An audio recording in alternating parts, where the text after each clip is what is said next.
কালো জিরে দিয়ে দেবো। ময়মের জন্য তেল দিয়ে দেবো। অল্প অল্প জল দিয়ে ময়দা মেখে নিয়েছি। মটরশুঁটি কাঁচা লঙ্কা বেটে নিয়েছি। পুর তৈরি করে নেবো।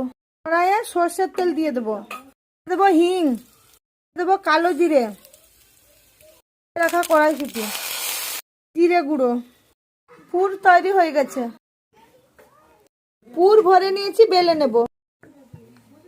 বেলা হয়ে গেছে। কচুরি ভাজার জন্য কড়াইয়ে সাদা তেল দিয়ে দেবো।